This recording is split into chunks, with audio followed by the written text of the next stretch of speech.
اعوذ باللہ من الشیطان الرجیم، بسم اللہ الرحمن الرحیم۔ حکیم میاں احسن آپ کی خدمت میں حاضر ہے۔ رینل سٹون، کڈنی سٹون، گردے کے اندر پتھریوں کا بن جانا، تو یہ عام طور پہ 3 اقسام کی پتھریاں گردے کے اندر بنتی ہیں۔ فاسفیٹ آف کیلشیم، کیلشیم آکزیلیٹ اور یورک ایسڈ کی پتھری، تو یہ 3 قسم کی پتھریاں ہوتی ہیں۔ عام طور پہ بندے سادہ، میری طرح کے سادہ بندے جو ہیں وہ یہی سمجھتے ہیں گردے میں پتھری بن گئی، آگے نہیں پتہ کہ یہ کس قسم کی ہے۔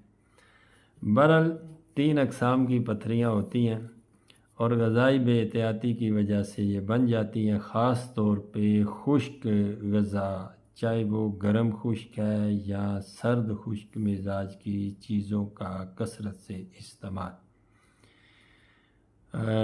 کیلشیم آکزیلیٹ جو ہے وہ تو خیر دودھ کا کثرت سے استعمال کر کے بندہ جب لیٹ جاتا ہے، عام طور پہ لوگ رات کو دودھ پی کے سو جاتے ہیں تو اس کے اندر پتھریاں بن جاتی ہیں۔ تو پتھریوں کے اخراج کے لیے میں ایک سادہ سی چیز، بہت سارے مریض میرے دواخانے پہ آتے ہیں کہ جو گردے کے اندر پتھریوں کی وجہ سے پریشان ہوتے ہیں۔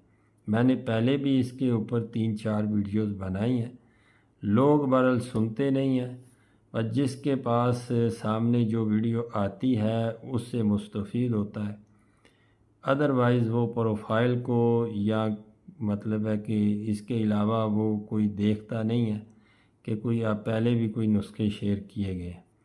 بہرحال پہلے میں نے اس کے 5-6 نسخے شیئر کیے ہیں، آپ میری پروفائل میں دیکھیں گے آپ کو مل جائیں گے۔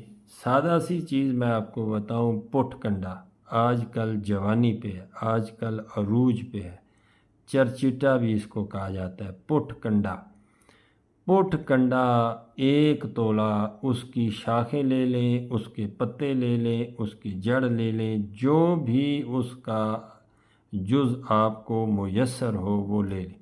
1 تولے کی مقدار میں 1 مگہ اس کا کہوہ بنائیں، 1 مگہ تیار شدہ کہوہ بنا کے صبح دوپہر شام 10 دن پی لیں، پتھری جس قسم کی بھی ہوگی ریزہ ریزہ ہو کے خارج ہو جائے گی، اور گردے کا درد پہلے کب سے انشاءاللہ ٹھیک ہو جائے گا۔ بہت شکریہ آپ کا، فی امان۔